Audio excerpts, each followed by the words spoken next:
Tumsifu Yesu Kristo. Uhuru wa Yesu. Mola yaseba tuitikie wote Yesu. Roho Mtakatifu wa Yesu ananena na ulimwengu, pinga ushoga na roho zote za kuzimu na kuziombea kwa jina la Yesu. Lakini pinga roboti aliyeingia duniani kwa kisingizio cha kukua kwa sayansi na teknolojia. Ni sanamu huyo. Kwanza tuanze na sala ya ufalme wa Yesu inayotoka katika kitabu cha Mathayo sura ya 6 mstari wa 9 hadi wa 13. Baba yetu uliye mbinguni, jina lako litukuzwe, ufalme wako uje, mapenzi yako yatimizwe hapa duniani kama huko mbinguni. Utupe leo riziki yetu, utusamee deni zetu kama sisi nasi tuwasamehe wadeni wetu, na usitutie majaribuni lakini utuokoe na yule muovu, kwa kuwa ufalme ni wako na nguvu na utukufu hata milele. Amina. Kama kujiunga na chaneli hii ya ufalme wa Yesu ni leo, ni vyema sana kufuatia vipindi vya nyuma, utabarikiwa sana. Leo tutajifunza siri mbili za Yesu Kristo zinazotoka katika kitabu cha Warumi sura ya 5. Tutaanza na siri ya kwanza, matokeo ya kuhesabiwa kuwa haki.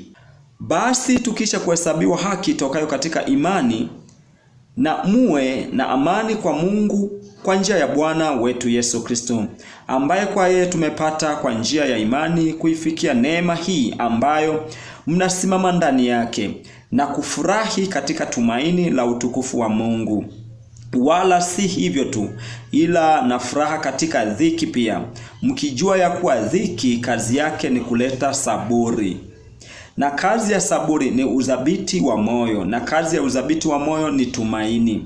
Na tumaini halitahayarishi, kwa maana pendo la Mungu limekwisha kumiminwa katika mioyo yenu na Roho Mtakatifu tuliyepewa sisi. Kwa maana hapo tulipokuwa hatuna nguvu, wakati ulipotimia, Kristo alikufa kwa ajili ya wokovu. Kwa kuwa ni shida mtu kufa kwa ajili ya mtu mwenye haki, lakini yawezekana mtu kudhubutu kufa kwa ajili ya mtu aliye mwema. Bali Mungu aonyesha pendo lake yeye mwenyewe kwetu sisi, kwa kuwa Kristo alikufa kwa ajili yetu tulipokuwa tungali wenye dhambi.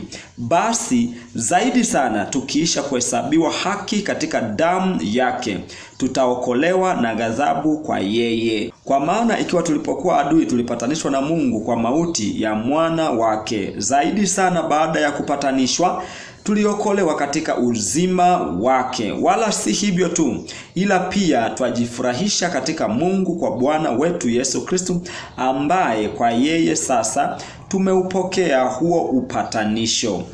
Nini tunajifunza hapa tunaposoma siri ya kwanza kabisa inayohusu matokeo ya kuhesabiwa kuwa haki? Unapohesabiwa haki, si kwamba utabaki hivyo hivyo. Kuna matokeo yake baada ya kuhesabiwa haki.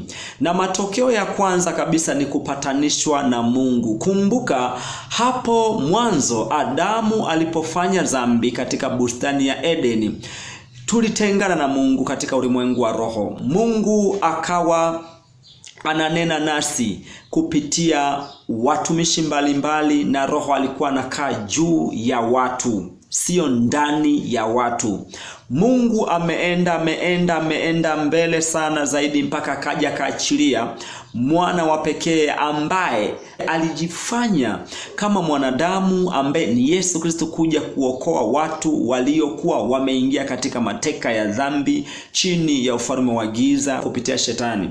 Alipokuja akatupatanisha kupitia damu yake msalabani, akajifanya kama ana dhambi lakini hakuwa na dhambi, akabeba makosa yetu yote ambayo yalifanywa na mwasisi wetu Adamu, akayamaliza. Na alipoyamaliza, tukawa tunapitia kwake, kwa mtu mmoja huyo, tukimwamini tunapata ondoleo la dhambi. Ukumbuke damu ya Yesu Kristo imebeba sadaka iliyo takatifu, kwa sababu damu yake ni ya kimbingu.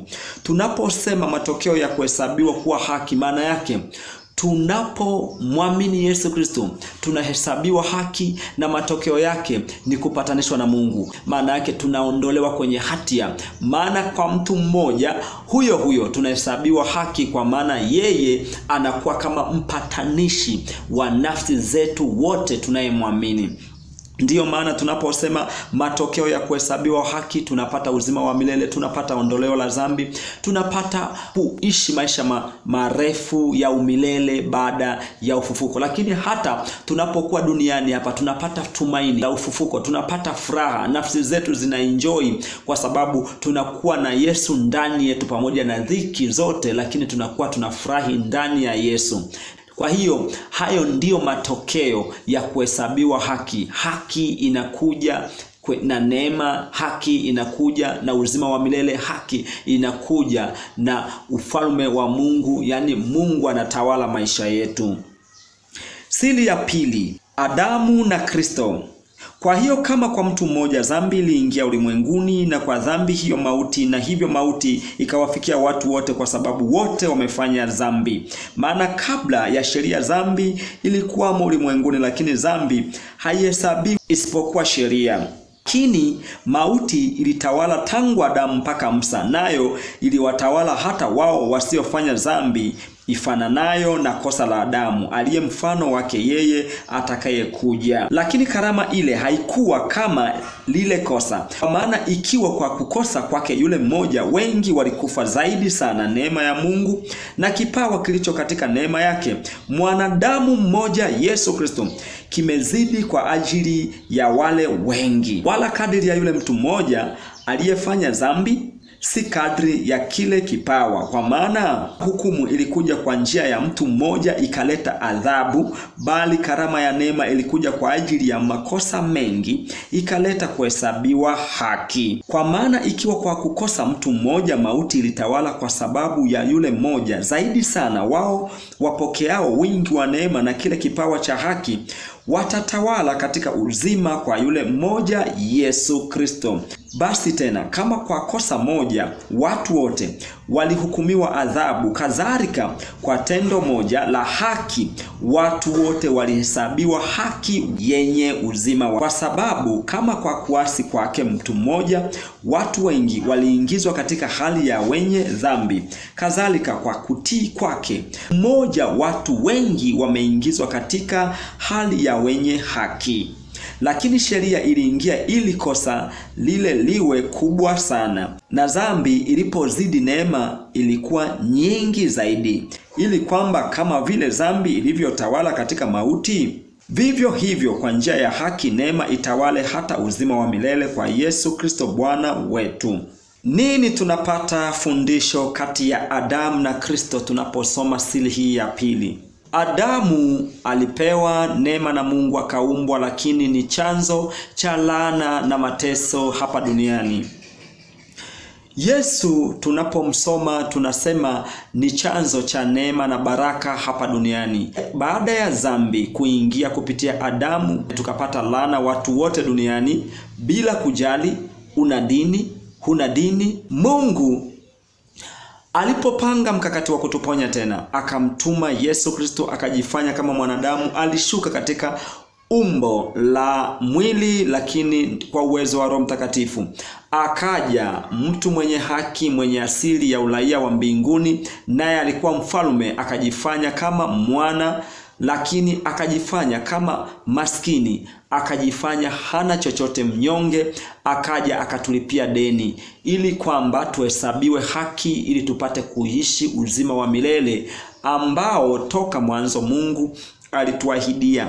Alimwahidi Adamu kwamba asipokula tunda la mti wa katikati ataishi milele. Kwa hiyo Yesu Kristo alikuja akarejesha vyote, navyo vikarejeshwa katika ulimwengu wa roho. Maana yake ni nini?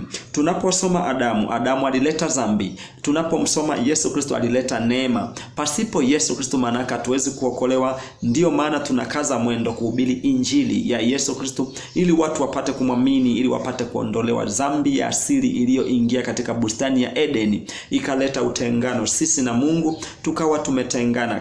Lakini Yesu Kristo alipopaa siku ya Pentekoste kudhibitisha kwamba sasa tumepatanishwa, maana Yesu Kristo ni Mwokozi na Emmanuel ni jina lake la pili, ni Mungu pamoja na mwanadamu. Kwa maana hiyo, usipomwamini Yesu Kristo, maana yake haumtaki Mungu kuishi naye. Usipomwamini Yesu Kristo, usipomwamini Emmanuel, maana yake Mungu haumtaki automatic, na ambaye hamtaki Mungu daima ni shetani. Lakini Mungu sio muongo. Ndivyo maana tunavyosema toka alipofanya dhambi Adamu, nyoka alilaniwa, Adamu akalaniwa, hata mama yetu Eva alilaniwa akazaa kwa uchungu.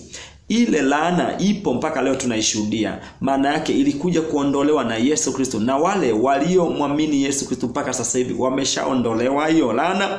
Kilichobaki ni kungojea uzima wa milele, ambao siku parapanda itakapokuja tutavalishwa miili mpya isiyokuwa na mauti tena, na tutatawala na Mungu maisha yote milele na milele, kama jinsi Mungu asivyokuwa na mwanzo wala mwisho. Asanteni kwa kunisikiliza. Mungu ibariki Tanzania. Mungu ibariki dunia yote na mataifa yote duniani. Amina.